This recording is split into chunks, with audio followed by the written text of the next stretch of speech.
जय हिंद प्यारे बच्चों। मैं यशवंत दत्त लक्ष्य अकेडमी के ऑनलाइन प्लेटफॉर्म पर आप सभी का स्वागत करता हूं। आई होप आप सभी लोग बढ़िया होंगे, मस्त होंगे, खुश होंगे, अच्छे से पढ़ाई कर रहे होंगे। जैसा कि बेटा आप लोगों को पता है, हमारा पीएनएसटी का पीवाईक्यू सीरीज चल रहा है और इस सीरीज में हम आज लेकर आए धारा विद्युत के प्रश्न। ठीक है, इसके जितने भी पीवाईक्यू है इस सीरीज में हम लोग लेकर आए हैं। ठीक है, तो करते हैं बेटा हम लोग। पहले आप क्या करिएगा, क्वेश्चंस को पॉज करिएगा, उसके बाद खुद से सॉल्व करिएगा, उसके बाद में फिर वीडियो चलाकर देखिएगा। ठीक है ना। राइट और रॉन्ग आंसर आप लोगों को मोटिवेट करेगा। ठीक है ना। अगर राइट आंसर आता है आपका खुद का तो वो आपको भरपूर मोटिवेट करेगा बेटा। तो करते हैं हम क्वेश्चन। आज का पहला क्वेश्चन हमारा ये रहा। क्वेश्चन को अच्छे से पढ़िएगा बेटा। एक परिपथ में प्रेरित विद्युत वाहक बल का परिमाण परिपथ के माध्यम से के खालिस्तान के परिवर्तन के समय के दर के बराबर होता है। ध्यान दीजिएगा, बोल क्या रहा है? प्रेरित विद्युत वाहक बल। क्या बोल रहा है बेटा? प्रेरित विद्युत वाहक बल। ध्यान रखिएगा, इस वर्ड को हम लोग अच्छे से समझेंगे अभी। ठीक है ना। माध्यम से खालिस्तान के परिवर्तन के समय के दर के बराबर होता है। प्रतिरोध, चुंबकीय प्रभाव, चुंबकीय प्रवाह को चुंबकीय फ्लक्स कह सकते हो बेटा, चुंबकीय फ्लक्स कह सकते हो। ध्यान दीजिएगा, नाम में बहुत अंतर होता है, इसलिए नाम में कई बार कंफ्यूज हो जाते हो आप लोग, इसलिए कई सारे नाम को एक साथ लिखा करके पढ़ा करें। चुंबकीय प्रवाह मतलब चुंबकीय flux.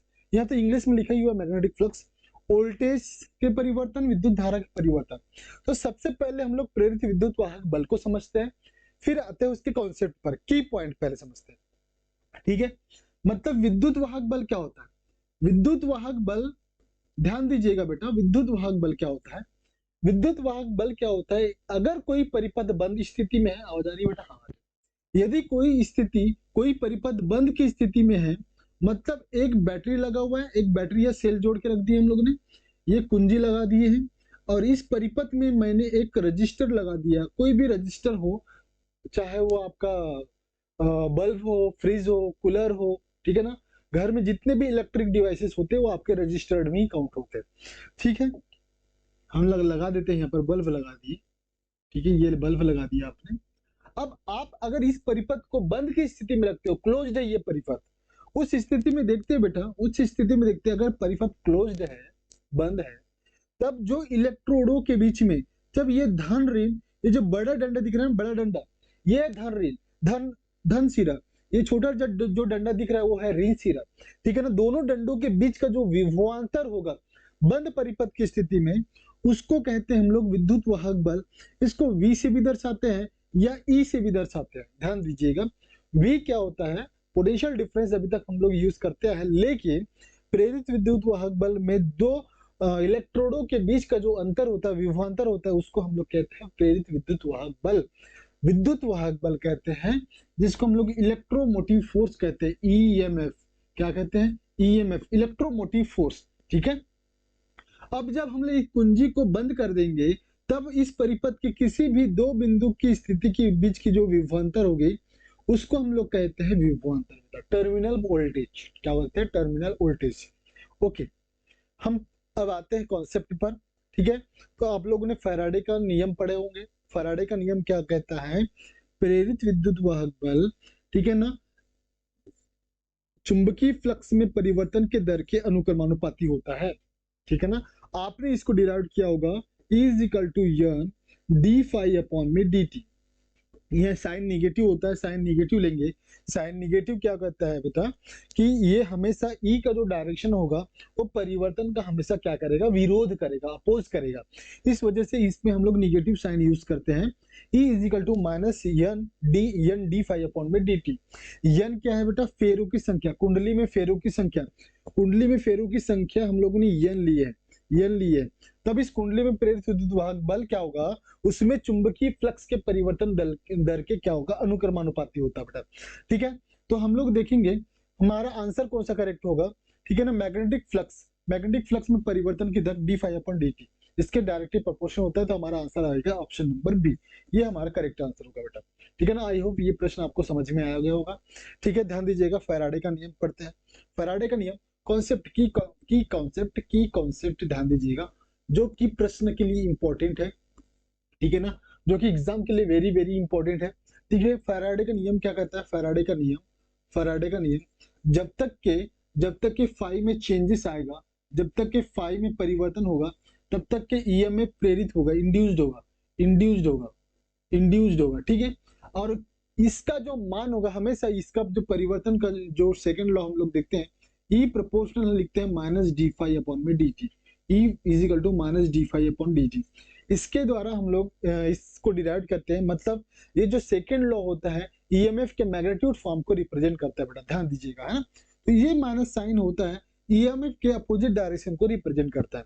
E is equal to minus n d phi upon में डी टी, ठीक है।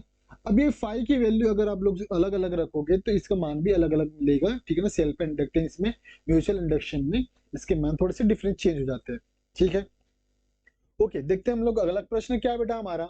अगला प्रश्न क्या कहता है, ये पीएनएसटी 2020 का प्रश्न है, ताजा ताजा प्रश्न है, ध्यान दीजिएगा। पीवाईक्यू करना बहुत जरूरी है, कई बार एग्जैक्ट कॉपी पेस्ट करके आपको क्वेश्चन आ जाते हैं प्रश्न पेपर में, ठीक है बेटा। या अगर नहीं भी आता है तो इसके सिमिलर कॉन्सेप्ट वाले प्रश्न आ जाते हैं। अगर किसी ने अगर केवल और केवल पीवाईक्यू करके गया होगा तो वो सिलेक्शन कर जाएगा, अगर उसके कॉन्सेप्ट बेस्ड है तो, ठीक है।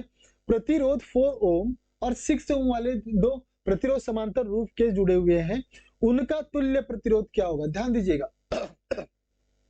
प्रतिरोधों का संयोजन, प्रतिरोधों का संयोजन, ध्यान दीजिएगा। प्रतिरोधों का जो संयोजन हम लोग कहते हैं, ये दो प्रकार से देखते हैं बेटा। प्रतिरोधों का संयोजन दो प्रकार से देखते हैं, पहला श्रेणी क्रम संयोजन, श्रेणी क्रम संयोजन, दूसरा होता है समांतर क्रम संयोजन, समांतर क्रम संयोजन। ये मैं की पॉइंट पढ़ा रहा हूं, अभी मैं की कॉन्सेप्ट समझा रहा हूं। ये प्रश्न तो हम लोग करेंगे ही करेंगे। इस हमारा मकसद ये नहीं है कि आपको केवल और केवल ये प्रश्न आया उसका उत्तर बता दिए और आगे बढ़ दिए, ऐसा नहीं है। इस प्रश्न से संबंधित जितने सारे भी कॉन्सेप्ट आपको आपके दिए हुए रहते हैं उस सारे को हम लोग समझाएंगे और आसान भाषा में समझाएंगे। और अगर मान के चलो उससे संबंधित प्रश्न पूछता है तो आपसे छूटने ही नहीं चाहिए, ध्यान रखिएगा।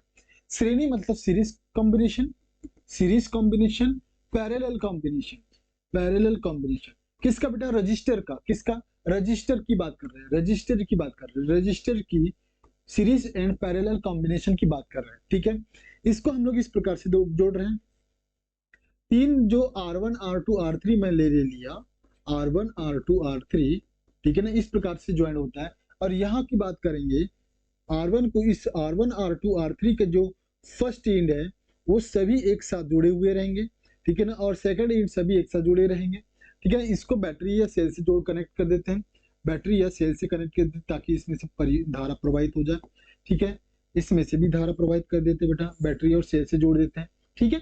अब देखेंगे जरा यहाँ का अगर बात करूं, जो धारा आई R1 से चल रहा है वही धारा R2 से भी चलेगा, वही धारा R1 से भी R3 से भी चलेगा। मतलब यहाँ पर धारा कैसा होता है बेटा, धारा कैसा होता है, एक समान होता है, समान रूप से बहती है, समान होती है। अब अगर यहाँ की बात करूं, मैं यहाँ पर बात करूं R1 R2 और R3, ध्यान दीजिएगा, ध्यान दीजिएगा, तीनों से अगर धारा की आई बहाएंगे तो ये यहाँ पर जाके ये तीनों विभाजित होगा I1 I2 I3 में। R1 से I2 धारा निकालते हैं, R2 से I2 धारा निकालते हैं, R3 से I3 धारा निकालते हैं बेटा, ठीक है। अगर मैं बोलूं कि ये धारा समान है असमान, धारा असमान है बेटा। धारा कैसे है, यहाँ पर असमान रूप से बह रही है, असमान रूप से बह रही है, ठीक है। इतना समझ में आएगा। लेकिन यहाँ की बात करेंगे, यहाँ पर जो वोल्टेज होता है R1 में V1 वोल्टेज होता है, R2 में V2 और R3 में V3। यहाँ पर जो वोल्टेज होता है बेटा विभव, विभव कैसा होता है बेटा, ये होता है भिन्न भिन्न, ये कैसा होता है भिन्न भिन्न या असमान, लिख सकते हो आप। लेकिन अब समांतर क्रम श्रेणी में जाओगे आप, समांतर क्रम श्रेणी में जाओगे, ठीक है, सॉरी समांतर क्रम संयोजन में जब जाओगे आप तो देखोगे, देखोगे बेटा आप जो R1 में विभव जो मिलेगा वही R2 में भी मिलेगा, वही R3 में मिलेगा। मतलब ये कह सकते हैं जो संयोजन को विभवांतर दिए हो वही आप प्रत्येक प्रतिरोध को आप विभवांतर वही दिए हो। मतलब विभव क्या होगा, यहाँ पर एक समान होगा, विभव क्या हो जाएगा बेटा, समान हो जाएगा, समान, ठीक है। अब आते हैं एकदम इंपॉर्टेंट चीज पर जो कि आप लोग का तुल्य प्रतिरोध होता है। यहाँ पर आप लिखते हो R is equal to R1 plus R2 plus में R3, और यहाँ पर आप लिखते हो बेटा 1 अपॉन में R बराबर 1 अपॉन में R1 plus 1 upon R2 plus 1 upon में R3, ये लिखते हो बेटा। ध्यान दीजिएगा हमारा जो प्रश्न है समांतर क्रम में जुड़े हुए दो प्रतिरोध दिए हुए, सॉरी फॉर दैट, हो जाता है थोड़ा सा जल्दबाजी में, ऐसा मानते हैं कि हमारा दिमाग जल्दी सोच लेता है, जुबान में लेट आता है, ठीक है ना, ऐसा मान के चलते हैं फिलहाल। ओके, कॉन्सेप्ट टॉपिक पर आते हैं। दो प्रतिरोध दिए हुए हैं, दोनों समांतर क्रम में जुड़े हुए हैं, तो हम लोग कौन सा फार्मूला लगाएंगे, ये वाला, ठीक है। तो 4 और 6 समांतर क्रम में जुड़े हुए हैं, 1/4 plus 1/6 is equal to 1/r निकालना है, ठीक है। कितना होगा इसका एलसीएम, 12, 4 3 12, 6 दूनी 12, 5/12 हो जाएगा बेटा। ये 5/12 को हम लोग लिखेंगे r बराबर 12/5। 12/5 को मैं भाग दूंगा, 5 दूनी 10, 520, 2.4 आपका तुल्य प्रतिरोध हो जाएगा। परिपथ का तुल्य प्रतिरोध कितना हो जाएगा, 2.4। 2.4 ऑप्शन नंबर सी क्या हो जाएगा, करेक्ट। बात आ रही समझ में बेटा। आपको श्रेणी क्रम समझा दिया गया है, समांतर क्रम समझा दिया गया है, ठीक है ना। प्रश्न किससे संबंधित है, समांतर क्रम संयोजन से संबंधित है। इसका सॉल्यूशन भी आपको समझा दिया गया है, आसान भाषा में समझा दिया गया है। आई होप आपको ये समझ में आ गया है। तो बढ़ते अगले प्रश्न पर। अगला प्रश्न क्या कहता है बेटा, विद्युत शक्ति को इस प्रकार परिभाषित किया गया है, ठीक है ना। विद्युत शक्ति क्या होता है, शक्ति क्या होता है बेटा, शक्ति ध्यान दीजिएगा, शक्ति मतलब एकांक समय में ऊर्जा, एकांक समय में खर्च ऊर्जा, एकांक समय में खर्च ऊर्जा, ठीक है। इसको हम शक्ति कहते हैं। P बराबर लिखते हैं हम लोग W/T, P बराबर W/T। यही हमारा W क्या है, किया गया कार्य है, T क्या है, समय है, और इसी को हम लोग ऊर्जा भी कहते हैं। मतलब ऊर्जा बटे समय भी लिख सकते हैं, ऊर्जा बटे समय लिख सकते हो, ठीक है ना, या कार्य बटे समय लिख सकते हो, कार्य बटे समय लिख सकते हो, ठीक है ना। इसका मात्रक ध्यान दीजिएगा, इसका मात्रक होता है जूल पर सेकेंड, जूल पर सेकेंड, या फिर हम इसको एक साथ लिखते हैं वाट। क्या लिख सकते हो बेटा, वाट, ठीक है। ध्यान दीजिएगा, बहुत बार ऐसा प्रश्न आता है कि 1 वाट आवर किसकी यूनिट है, पीएनएसटी में आया हुआ प्रश्न है। 1 वाट आवर किसका यूनिट है, ठीक है ना, कार्य का यूनिट है, ठीक है, शक्ति का यूनिट है, या टाइम का यूनिट है, किसका है। ध्यान दीजिएगा, अगर मैं P बराबर लिखूं, P इक्वल टू हम लोग लिखा अभी W/T, ठीक है बेटा। P और T को मल्टीप्लाई करूंगा तो ये हो जाएगा वाट, वाट बराबर हो जाएगा वर्क मतलब जूल, वर्क मतलब जूल, वर्क, और ये हो जाएगा टाइम को मैं चलो आवर में लिख देता हूं मैं, ठीक है, आवर, ठीक है। वाट इंटू आवर बराबर वर्क, मतलब लिख सकते हैं वर्क बराबर हो जाएगा वाट मल्टीप्लाई में आवर। अब यहाँ पर वाट और आवर दिया हुआ है, किसकी यूनिट है, ये है कार्य की यूनिट। तो इसका हम लोग जूल मतलब पूछा जाता है ना किसके बराबर है वाट और जूल के बराबर, किसके बराबर है, जूल के बराबर। ध्यान दीजिएगा, अब इसका मान जूल में कितना होगा, जूल में कितना होगा, तो 1 वाट आवर बराबर होता है 3.6 मल्टीप्लाई 10⁶ जूल। कितना होता है, 3.6 मल्टीप्लाई 10⁶ जूल। ध्यान रखिएगा, ठीक है ना। कई बार आपको ऐसे ही पूछ लेता है 36 गुनी 10 पर 5 जूल, ये याद रखना। दशमलव का फेरबदल करोगे तो इधर घात में भी फेरबदल हो जाएगा, ठीक है। तो इतनी सारी चीजें आप लोगों ने जान ली है। तो हम आते हैं प्रश्न पर। विद्युत शक्ति को इस प्रकार परिभाषित कीजिएगा, प्रति इकाई समय पर ऊर्जा का विदीर्ण मतलब खर्च। ऑप्शन नंबर बी आपका क्या हो जाएगा बेटा, करेक्ट हो जाएगा, ठीक है ना।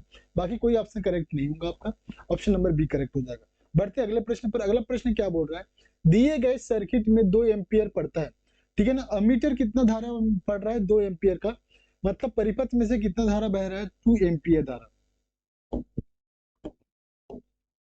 2 एम्पियर धारा बह रहा है। तो आर का मान ज्ञात करो, ये वाला आर का मान ज्ञात करना है। चलो आसान है, ठीक है ना, यहीं पर गर्दा उड़ा देते फिर आराम से करेंगे, ठीक है। अच्छा पहले आराम से करें कि फिर फास्ट करें, पहले आराम से कर लेते हैं, समझ में आ जाएगा तो फिर फास्ट आसान समझ में आ जाएगा। कॉन्सेप्ट नहीं छोड़ना है, कॉन्सेप्ट नहीं छोड़ना है, कॉन्सेप्ट पकड़ के चलना है, हमेशा ध्यान रखिएगा, ठीक है ना। भले ही आप कितने भी फास्ट कैलकुलेशन करें, भले ही कितने भी स्टेप को आप स्किप करके छोड़ते हुए जाए, कॉन्सेप्ट को हमेशा पकड़ के रखना है, ठीक है। मैंने बोला अभी ये 3 ओम और 6 ओम दोनों कैसे जुड़े हुए बेटा, ये समांतर क्रम में जुड़े हैं, समांतर क्रम में जुड़े हुए, तो मैं इसका आर डेज मतलब 1/3 1/6 कितना आ जाएगा बेटा, कितना आ जाएगा 6, इसका एलसीएम हो जाएगा 3 दूनी 6 प्लस 6 का 6, ये हो जाएगा 3/6, 3 दूनी 6, मतलब आर डेज का मान 1/r, आर डेज का मान कितना आएगा बेटा 2, ठीक है। अब मैंने इसका तुल्य प्रतिरोध बनाया, तुल्य प्रतिरोध कितना कैसे बनाया, ये 2 ओम निकाला, ये दोनों का 2 ओम निकला, ठीक है ना, और ये आर, ठीक है। इसके साथ में यह अमीटर जुड़ा हुआ है जिसमें से 2 एम्पियर का धारा निकल रही है, और ये बैटरी, ठीक है ना, बैटरी का वोल्ट दिया हुआ है 6 वोल्ट। अब बताओ बेटा 2 ओम और आर ओम ये दोनों कैसे जुड़े हुए, श्रेणी क्रम में जुड़े हुए हैं। तो ध्यान दीजिएगा, सीधा सीधा आप लिख लीजिएगा, आई बराबर आप लोग लिखे हो, ठीक है ना, V इज इक्वल टू होता है, V इज इक्वल टू होता है आई आर। ओम का नियम होता है V is equal to I R कहता है। ओम का नियम क्या बोल रहा है, V is equal to I R. तो V बराबर 6 दिया हुआ है, ठीक है ना, आई का मान कितना दिया हुआ है 2, मल्टीप्लाई आर कितना हो जाएगा 2 प्लस आर कितना, मैंने प्रतिरोधों की संयोजन पहले प्रश्न में अच्छे से समझा दिया है, ठीक है। तो जाइए पहले प्रश्न को देखिए अच्छे से, फिर आप इस कॉन्सेप्ट को यूज कर सकते हो। आर कितने बेटा, आर प्लस 2 लिख सकता हूँ, ठीक है। इधर 2 तिया 6, 2 तिया 6, 3 is equal to R plus 2, ठीक है ना, ये 2 इधर आके माइनस हो जाएगा, तो आर का मान कितना हो जाएगा 1, आर का मान कितना हो जाएगा 1। आंसर कौन सा करेक्ट हो जाएगा बेटा, option number B, option number B आपका करेक्ट हो जाएगा। क्लियर है बेटा, ठीक है, पंखा चालू कर लेते भाई। ओके, तो आई होप आपको ये समझ में आ गया होगा, ठीक है। आंसर कैसे है 1 ओम। अब देखो डायरेक्ट कैसे करना है, आपको ये पता होना चाहिए कॉन्सेप्ट, ध्यान रखिए मैंने बोला कॉन्सेप्ट नहीं छोड़ना है, ठीक है, कॉन्सेप्ट पकड़ के रखना है बेटा आप लोगों को, ठीक है। अब हमने बोलना है डायरेक्ट कैसे करें, तो 3 और 6, 3 और 6 में डायरेक्ट हम लोग यहीं पर कर देते हैं, यहीं पर कर दो 1/3 प्लस 1/6 कितना हो जाएगा बेटा 6। वही उत्तर को इतना सब कुछ ना लिखते हुए हम लोग डायरेक्ट चित्र में गोदागादी कर सकते हो, आप चित्र में ही कर लो, ठीक है। तो 2 प्लस 1 कितना हो जाएगा 3/6, तो 1/2, 1/2 मतलब 2 हो जाएगा, ये दोनों का मान कितना हो जाएगा 2, और 2 प्लस आर बराबर मल्टीप्लाई में हो जाएगा धारा बराबर में वोल्टेज, ये 2 तिया 6, और यहाँ 2 में से 3 गए 1, आर बराबर 1, ठीक है ना। मतलब आंसर 30 सेकंड के अंदर आ सक रहा है, अगर आपका कॉन्सेप्ट बिल्ड अच्छा है एकदम परफेक्ट, ठीक है, और सॉल्यूशन एकदम फास्ट कर पा रहे हो, तो आपका 30 सेकंड के अंदर आंसर आ जाएगा 1 ओम। बढ़ते अगले प्रश्न पर। अगला प्रश्न क्या कह रहा है, 18 और 21 दोनों में रिपीट हुआ है बेटा, ये 18 में भी आया हुआ है, 21 में एज ए कॉपी पेस्ट आया हुआ है। ध्यान रखिएगा, किसी चालक को जिस विभव तक ऊपर उठाया जाता है वह किस पर निर्भर करता है, किस पर निर्भर करता है, किसी चालक को जिस विभव तक ऊपर उठाया जाता है वो किस पर निर्भर करता है। तो सिंपल सिंपल सा मतलब है, V बराबर हम लोग लिखते हैं V बराबर W अपॉन में Q लिखते हैं, ठीक है बेटा। मतलब आवेश पर तो निर्भर कर ही रहा है, ठीक है ना, आवेश पर निर्भर कर रहा है, इसका मतलब आवेश की मात्रा पर, बाकी किसी में आवेश नहीं दिया हुआ है, इसमें सिर्फ आवेश दिया हुआ है, मतलब सिंगल डिजिट नहीं है, आवेश पर भी निर्भर करेगा, ठीक है ना, चालक के ज्यामितीय स्ट्रक्चर पर भी निर्भर करेगा, ठीक है, और चालक के आकार पर भी निर्भर करेगा, बहुत सारी चीजें हैं। तो ऑप्शन नंबर ए आपका पूरा पूरा मैच हो रहा है, ऑप्शन नंबर ए आपका क्या हो जाएगा, करेक्ट हो जाएगा, ठीक है। बड़े अगले प्रश्न पर। अगला प्रश्न क्या बोलता है, यदि एक छड़ का प्रतिरोध 4 ओम है और यदि छड़ को आधे वृत्त के रूप में घुमाया जाता है तो व्यास के सापेक्ष प्रतिरोध कितना होगा, व्यास के सापेक्ष प्रतिरोध बोला, आपको बोला है एक चालक है ए और बी, ठीक है, इसका प्रतिरोध कितना बेटा 4 ओम। अब इसको आधे वृत्त की तरह मोड़ दिया गया ए और बी, अब इसका प्रतिरोध पूछता है, कुछ नहीं, क्या दिक्कत है, अगर बोलता कि पूरा वृत्त के रूप में मोड़ा गया है, वृत्त के आकार में मोड़ा गया है, तब परिवर्तन हो सकता था। अभी हमने बोला कि ए बिंदु से चले बी बिंदु की ओर, ठीक है ना, धारा यहाँ तक चला, ठीक है। ध्यान रखिएगा, तो जो हमारा प्रतिरोध होता है आर प्रोपोर्शनल यल स्क्वायर होता है, ठीक है ना, बहुत सारे इसमें जागरूक, ये चीजें याद रखोगे, ये कॉन्सेप्ट याद रखोगे, अभी ये इस पर कॉन्सेप्ट बहुत प्रश्न बनते हैं। R proportional L square upon में यम, इसको भी याद रखोगे, कई बार मास और लेंथ दोनों पर प्रश्न आ जाते हैं, रेशियो पूछ लेता है, ठीक है ना। R proportional L square upon में यम, ठीक है।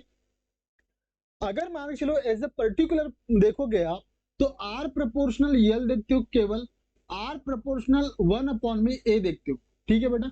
ये दोनों को सॉल्व करोगे तो यल स्क्वायर आएगा, ठीक है, ये दोनों को ही सॉल्व करोगे तो यल स्क्वायर अपॉन एम आएगा, ठीक है ना। डायरेक्ट लेंथ का पूछता है तो इस यल स्क्वायर में क्रॉस सेक्शन का कम ज्यादा भी इंक्लूडेड है, ठीक है।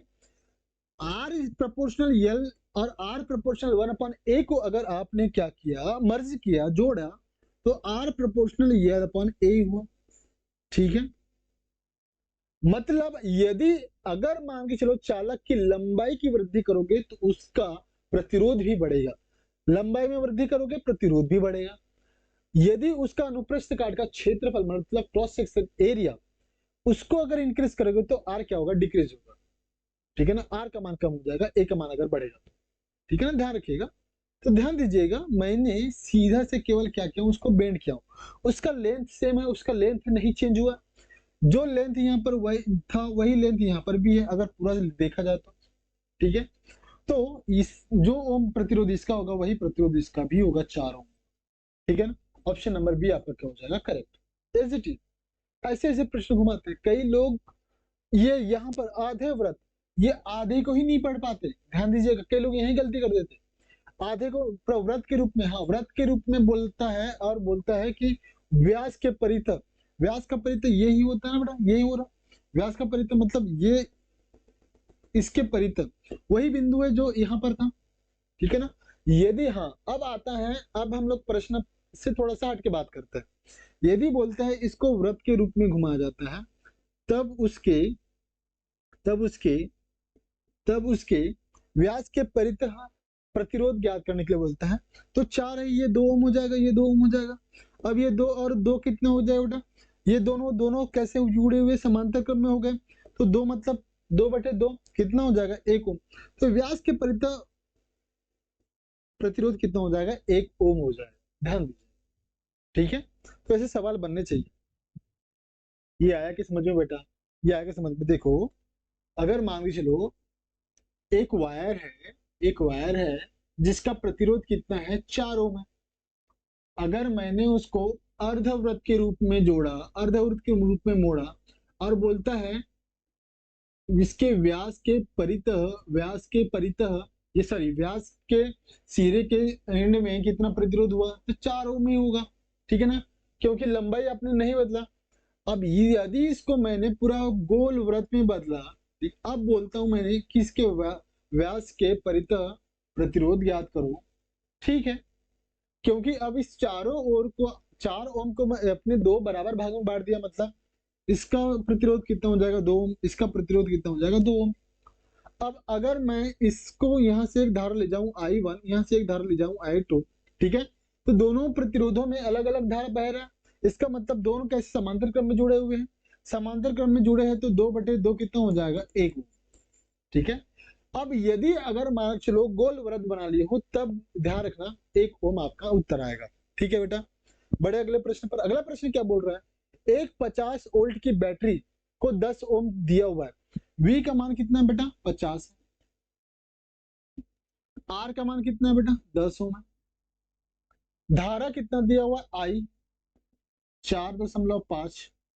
बैटरी का आंतरिक प्रतिरोध ज्ञात कीजिए, बैटरी का आंतरिक प्रतिरोध ज्ञात करना है, तो आंतरिक प्रतिरोध ज्ञात करने के लिए क्या करेंगे बेटा, हाँ V is equal to I R plus small r पढ़े। ठीक है, यही तो होगा भाई, ओम का नियम क्या कहता है, V is equal to I R, कुल प्रतिरोध मतलब R plus I small r, small r ज्ञात करना है, स्मॉल r ज्ञात करना है।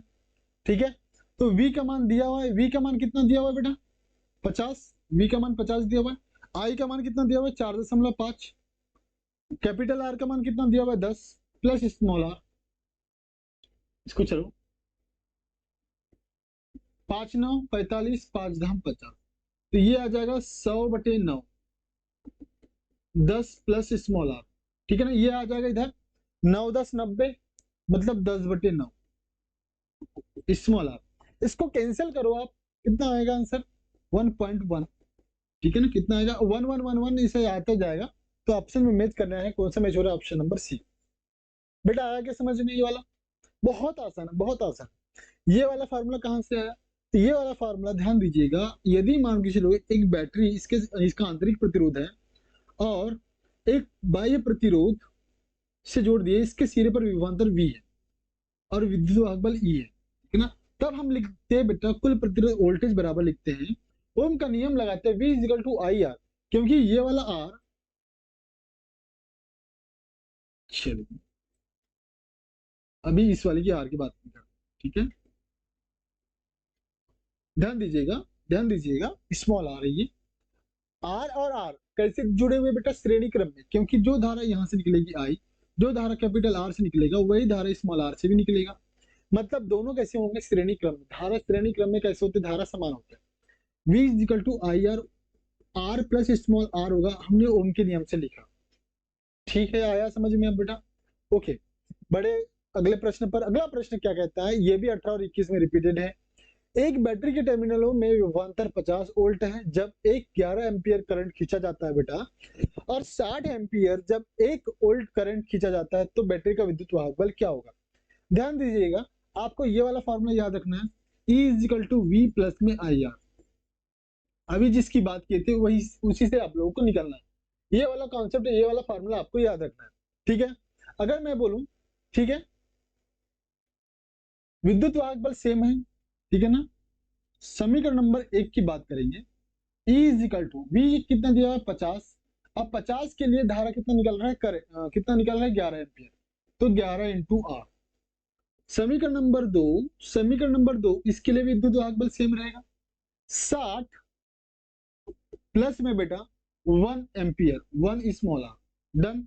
इसको माइनस करूं, माइनस करूं, माइनस करूं, माइनस करूं, ठीक है, कितना होगा बेटा, ई से ई कैंसिल, यहाँ कितना बचा बेटा 0 बराबर, ये हो जाएगा -10, ये हो जाएगा प्लस में बेटा कितना 10 आर, ठीक है। अब मैंने, अरे 11 में से 1 गया 10 बचेगा ना भाई, अब 10 आर में से 10 ये कैंसिल करोगे तो आर का मान कितना मिलेगा, 1 ओम मिलेगा, आर का मान 1 ओम। चलो आर का मान देखो यहाँ पर, 1 ओम 1 ओम दो जगह है, मतलब ये दोनों ऑप्शन आपका कैंसिल हो जाएगा, ये दोनों में से कोई एक से ये होगा आपका करेक्ट होगा, ठीक है। लेकिन अब देखो, अब यहाँ से एक का कोई भी एक जगह मान रख दो, आप यहाँ पर मान रखो, तो E बराबर 60 धन कितना बेटा 1, 60 धन 1 कितना होगा, 1 गुणित 1 कितना 1, 60 और 1 61, 60 और 1 61, मतलब ऑप्शन नंबर ए आपका क्या हो जाएगा, करेक्ट। ये वाला आया कि बेटा समझ में, ठीक है ना। ये वाला फार्मूला आप ध्यान में रखना है। ये वाला फार्मूला कैसे आया, ध्यान दीजिए, ये वाला फार्मूला की बात करते हैं। 61 आपका आंसर है, 61 आपका आंसर है। हमने एक प्रतिरोध के साथ में एक बैटरी को जोड़ दिया जिसका आंतरिक प्रतिरोध स्मॉल आर है, ठीक है ना। विद्युत वाहक बल E, बाह्य प्रतिरोध R और विभवांतर V है। इसको जब हम लोग ने सॉल्व करा तो E माइनस हो जाएगा, E माइनस V बराबर में आई आर होता है, ठीक है। I R small are capital R, ऐसे भी कर सकते हैं भाई, ऐसे भी कर सकते हैं। आई बराबर ये हो जाएगा V अपॉन में, चलो चलो चलो, E इज इक्वल टू, हमने जब भी पढ़ा था बेटा V I sorry R plus small R पढ़ा था, ऐसा पढ़ा था ना जब ये वाले प्रश्न में, इसके पीछे वाले प्रश्न में यही पढ़ा था ना हमने। तो E बराबर V capital R V small R, not I R होगा ना बेटा, आई आर होगा, sorry E is equal to I R plus small R, Ohm के नियम से पढ़ा, यहाँ आई लिखे थे, इसको अब अंदर मल्टीप्लाई करो, capital R I small R, ये वाला आई आर क्या होता है, ये आर, ठीक है ना। इसमें से जो भी धारा बह रहा है इसके सिरों पर विभवांतर और गुना आर, इसके आई और आर के गुणनफल के बराबर होता है V, ठीक है ना। तो E बराबर क्या लिख सकते हैं, V plus I small R, ये वाला सूत्र है बेटा, ये वाला सूत्र है, ध्यान दीजिए, है ना। तो इस प्रकार से आपका करेक्ट आंसर कौन सा, ऑप्शन नंबर ए। बड़े अगले प्रश्न पर, अगला प्रश्न क्या बोलता है, एक स्रोत से सेल की उच्चतम शक्ति जो निकाली जा सके दी जाए, स्मॉल आर का आंतरिक प्रतिरोध क्या होगा, ध्यान दीजिएगा, ठीक है। अगर हमने बोले, हाँ अभी हमने प्रश्न पढ़ा आई का मान हम लोगों ने लिखा E अपॉन में आर प्लस स्मॉल आर, ठीक है बेटा। शक्ति पूछ रहा है तो शक्ति बराबर हम लोग जानते हैं शक्ति के फॉर्मूले, P is equal to V square upon में R, V square R, I square R और वी आई, ये फार्मूला आप ध्यान रखिएगा शक्ति के लिए। हम कौन सा वाला फार्मूला लगाएंगे, धारा दिया हुआ है, धारा का मान ये वाला फार्मूला लगाते हैं। तो P बराबर हो जाएगा आई स्क्वायर आर, आई का मान कितना बेटा, आई का मान E, तो E स्क्वायर अपॉन में आर प्लस स्मॉल आर का होल स्क्वायर मल्टीप्लाई में आर, ठीक है। अब यदि बोलता है अगर उच्चतम शक्ति निकाली जाए, तो उच्चतम शक्ति निकाली जाए, उच्चतम शक्ति के लिए उच्चतम शक्ति के लिए क्या होना चाहिए बेटा, स्मॉल आर कैपिटल आर के बराबर होना चाहिए। ध्यान रखिएगा, स्मॉल आर कैपिटल आर के बराबर होना चाहिए, मतलब स्मॉल आर जब कैपिटल आर के बराबर हो जाएगा तब शक्ति का मान उच्चतम होगा, मतलब ई स्क्वायर अपॉन में आर प्लस में आर। ध्यान दीजिएगा, स्मॉल आर की जगह क्या लिखा मैंने, कैपिटल आर। उच्चतम मान के लिए, उच्चतम शक्ति के लिए, उच्चतम के लिए केस है बेटा, इसको आपको लागू करना पड़ेगा। ठीक है, अगर शक्ति उच्चतम आपको प्राप्त करना है तो आंतरिक प्रतिरोध का मान बाह्य प्रतिरोध के बराबर रखना पड़ेगा। बराबर, ये स्क्वायर है, ये आर, ठीक है, ई स्क्वायर, ये E square, are plus are कितना बेटा, 2r, और 2r का स्क्वायर 4r स्क्वायर, मल्टीप्लाई में आर, एक आर से एक आर कैंसिल, ये हो जाएगा ई स्क्वायर अपॉन में 4r, ई स्क्वायर अपॉन में 4r। ऑप्शन कौन सा करेक्ट हो जाएगा, अच्छा ये हो जाएगा, स्मॉल आर की जगह, हाँ स्मॉल आर रख सकती है। देखो यहाँ पर हम लोगों ने, ध्यान दीजिएगा, स्मॉल आर, अगर कैपिटल आर की जगह स्मॉल आर रखें, कैपिटल आर की जगह स्मॉल आर रखें तो आपको यही स्मॉल आर मिलेगा। यदि आपने यहाँ पर क्या रखा, यहाँ पर इस वाले सूत्र में आर के जगह रिप्लेस में स्मॉल आर के रिप्लेस में कैपिटल आर रखा, और यदि आर के रिप्लेस में स्मॉल आर रखते तो आपको मान क्या मिलता बेटा, P बराबर ई स्क्वायर अपॉन में 4 स्मॉल आर स्क्वायर, ये मिलता बेटा। ठीक है, तो ऑप्शन नंबर ए आपका क्या हो जाएगा, करेक्ट। ठीक है, ऑप्शन के अकॉर्डिंग अगर सॉल्यूशन देखें तो ऑप्शन के अकॉर्डिंग अगर सॉल्यूशन देखें तो आपको आर के रिप्लेस में स्मॉल आर रखना है, आर के रिप्लेस, कैपिटल आर के रिप्लेस में स्मॉल आर रखना पड़ेगा। वैसे तो हमने सॉल्यूशन सही करा है, मतलब आपने स्मॉल आर की जगह कैपिटल आर रखा है, ये भी सॉल्यूशन सही है, लेकिन ऑप्शन कहता है स्मॉल आर की जगह, कैपिटल आर की जगह स्मॉल आर रखो। बड़े अगले प्रश्न पर बेटा, अगला प्रश्न क्या आता है, किरचॉफ का पहला नियम किसी जोड़ एप्सिलॉन आई बराबर 0 संरक्षण के नियम पर आधारित है। ठीक है बेटा, हाँ आधारित है ना, हाँ कौन सा नियम पर आधारित है बेटा, ध्यान दीजिएगा, किरचॉफ के नियम, किरचॉफ फर्स्ट लॉ, किरचॉफ का फर्स्ट लॉ और किरचॉफ सेकंड लॉ,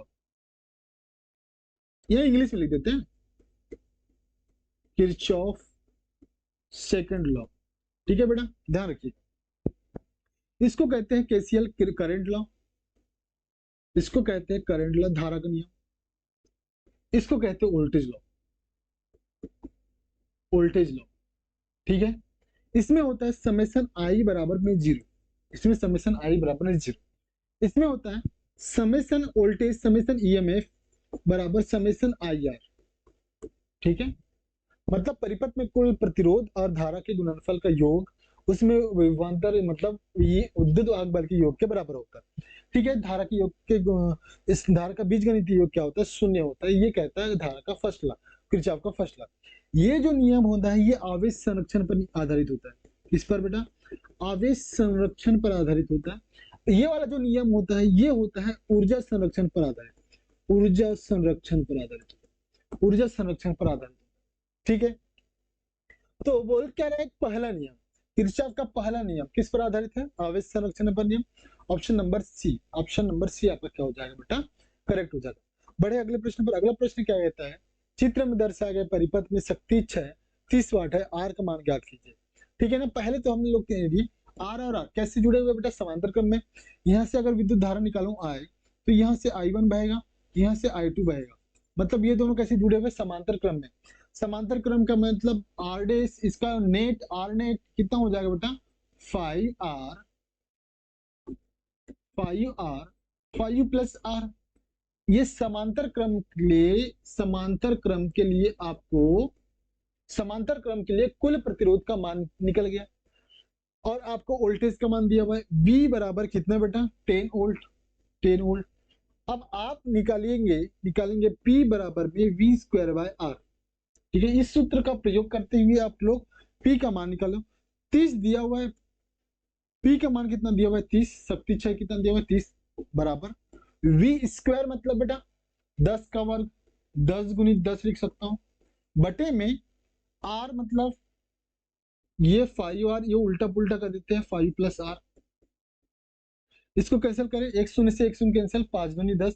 ठीक है, और ये कितना हो जाएगा, 3 बराबर ये हो जाएगा 2 पंचे 10 प्लस 2R। और ये आर इधर आएगा, मतलब ये हो जाएगा 3r।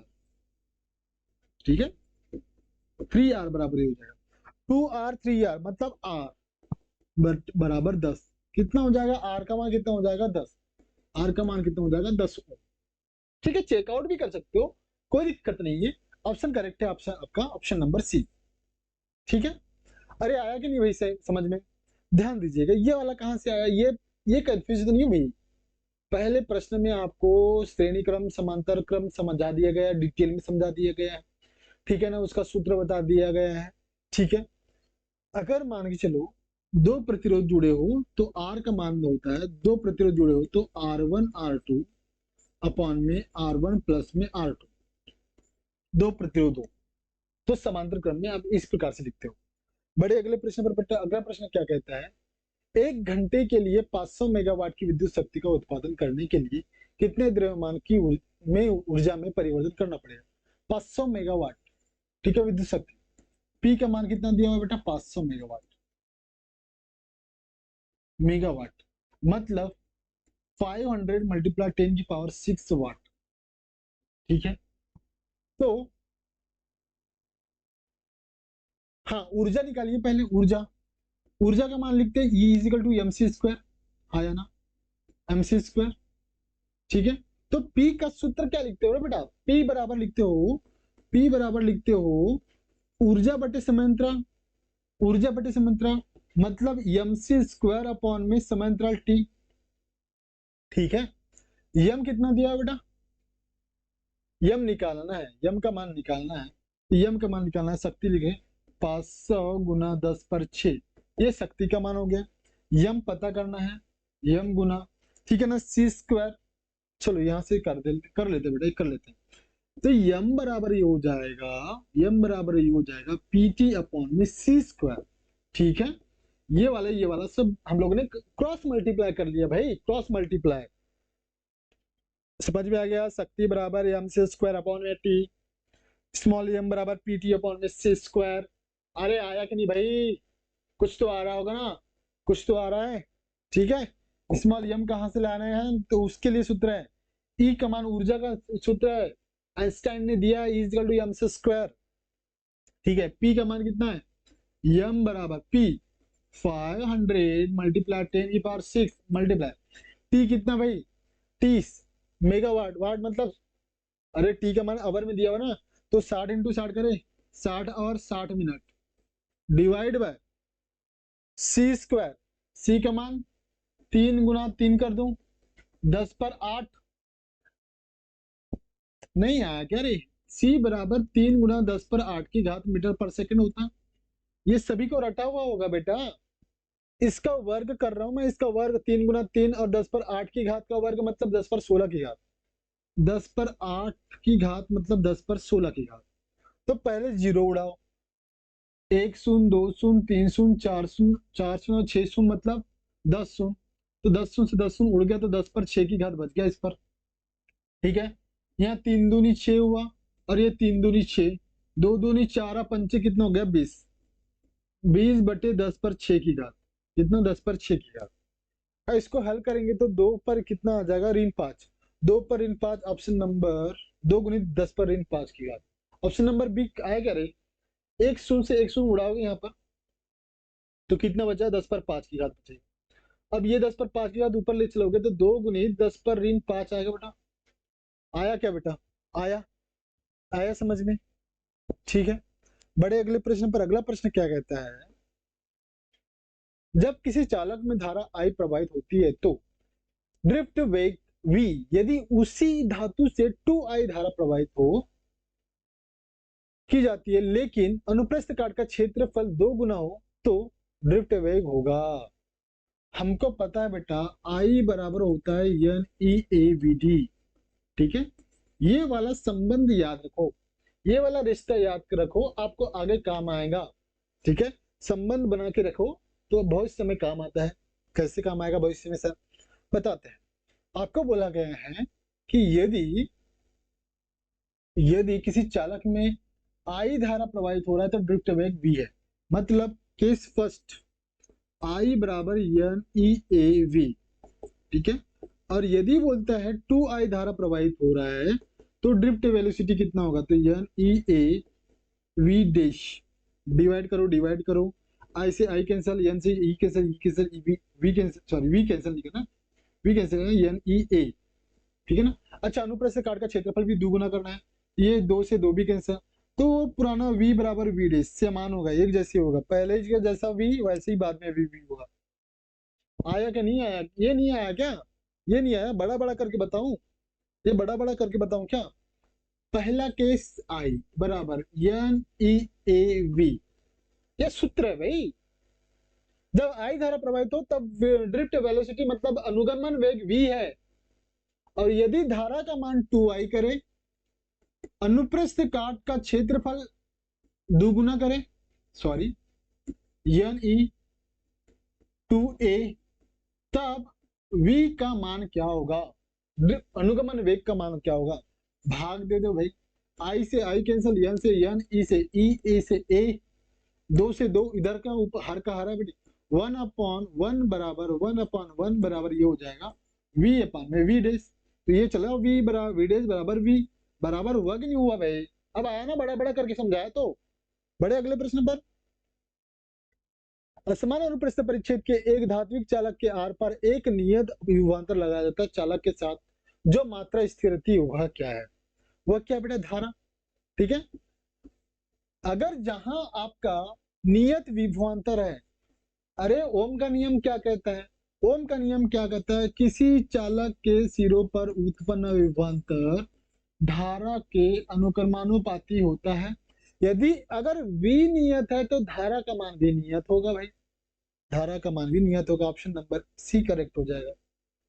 बड़े अगले प्रश्न पर, जब किसी चालक से धारा बहती है तो उसका तापमान खालिस्तान होता है। भाई देखो यार, आपके घरों में अभी पंखा कूलर चल रहा होगा, चल रहा है ना भाई, कुछ भी चल रहा है, कोई भी मशीन चल रही है, जितना देर तक धारा प्रवाहित करोगे, जितने मात्रा में धारा प्रवाहित करोगे, क्या होगा, तापमान बढ़ता है, मशीन गर्म हो जाता है, मोटर गर्म हो जाता है, तापमान बढ़ता है, ऑप्शन नंबर डी आपका करेक्ट होगा। क्या बोल रहा है, बड़ा लंबा चौड़ा प्रश्न है। लंबाई एक अनुप्रस्थ काट का क्षेत्रफल a वाले तांबे के तार पर विचार करें, इसमें प्रति इकाई आयतन में मुक्त इलेक्ट्रॉनों की संख्या n है, निम्नलिखित में से कौन सा इलेक्ट्रॉनों के ड्रिफ्ट वेग मतलब बहाव वेग की सही अभिव्यक्ति दर्शाता है, जब तार एक स्थिर धारा I वहन करता हुआ है। फॉर्मूला आपको अभी अभी रटाया हुआ था, N E A V D, ठीक है ना, तो वी डी बराबर हो जाएगा I/एन ई ए, जो भी मैच हो रहा है उसको उड़ा दो, I/NEA, ऑप्शन नंबर बी आपका करेक्ट हो जाएगा, सूत्र है भाई, ठीक है, डायरेक्ट प्रश्न और सूत्र पर आया हुआ है। बड़े अगले प्रश्न पर, एक तार के माध्यम से प्रवाहित होने वाली धारा I का मान दिया हुआ है, देखो 3t² + 2t + 5 समय पर निर्भर करता है, t बराबर 0, t बराबर 2 सेकंड में समय के अनुप्रस्थ काट से प्रवाहित होने वाले आवेश की मात्रा बतानी है, आवेश बताना। तो आपको पता है I बराबर dq/dt होता है भी, इतना तो पता है। तो हमने लिखा है dq बराबर I dt लिखा, ये लिख सकते हो, दोनों पक्षों का क्या करो, समाकलन कर दो, ये हो जाएगा q बराबर हो जाएगा, I का मान लिखोगे, ये 3t² प्लस में 2t प्लस में 5, इसका क्या करना है, समाकलन 0 to 2 करना है, ठीक है ना, और ये dt समाकलन करो यार, समाकलन करो। समाकलन क्या करना है, कैसे समाकलन करते हैं, जिसको समाकलन नहीं आता वो कॉन्सेप्ट जाने, कॉन्सेप्ट सुने। ये 3 को बाहर लिखेंगे, जैसे q बराबर 3 बाहर लिखे, 3 बाहर लिखे, t का घात बढ़ाना है और उसी घात को नीचे लिख देना है, t³ 3, t का एक घात बढ़ा और बढ़े हुए घात को हर में लिखो, प्लस यहाँ 2 को बाहर करो, 2 को कुछ नहीं करना है, छेड़ना नहीं है, इस पर 1 की घात बढ़ाओगे, कितनी हो जाएगी, 2 की घात, 2 की घात बटे में 2 नीचे लिख दो, प्लस में यहाँ पर 0 है, मतलब कितना भाई 1 है, तो ये हो जाएगा 5t, और नीचे में 1 है ना, t पर 1 की घात बटे में 1, कोई दिक्कत है क्या, कोई दिक्कत है क्या, ऐसा लिख दो।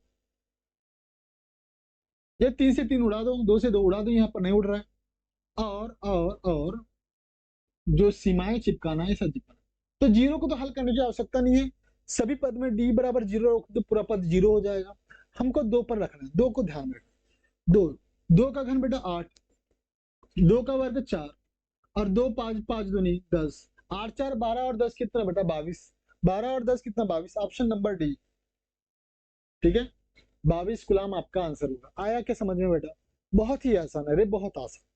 बड़े अगले प्रश्न पर, अगला प्रश्न क्या कहता है बेटा, एम्पियर घंटा किसकी इकाई है? एम्पियर आवर, एम्पियर आवर ध्यान दीजिएगा, एम्पियर आवर आई बराबर होता है क्यू अपॉन में टी, एम्पियर बराबर होता है कुलाम अपॉन में टी, क्यू, टी मतलब सेकेंड, सेकेंड मतलब आवर लिख दो, यहाँ समय का आवर में दिया हुआ है आवर, ठीक है ना।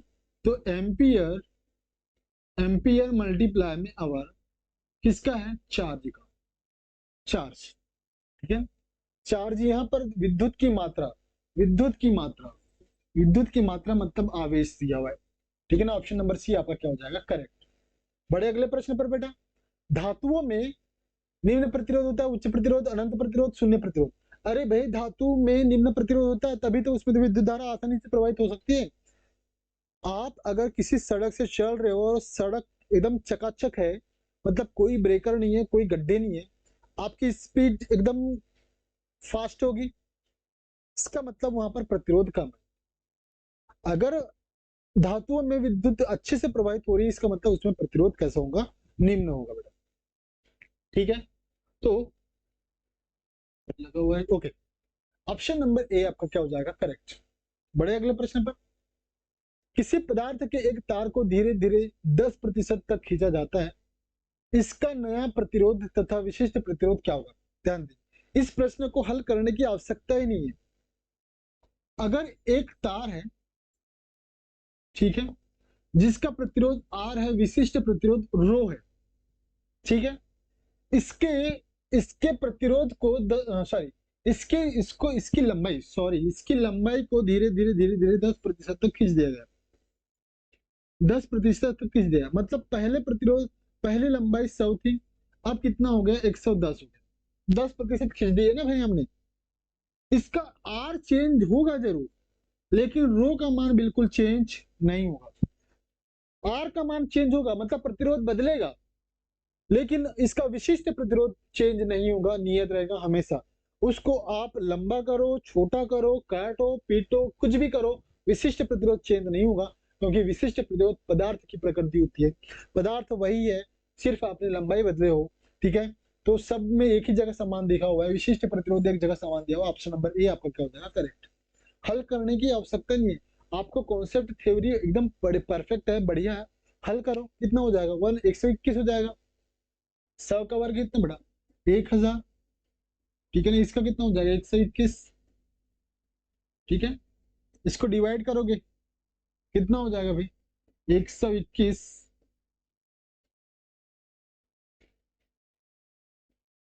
बटे ए 10,000, 200 बटे में 100, 200 कितना बचा?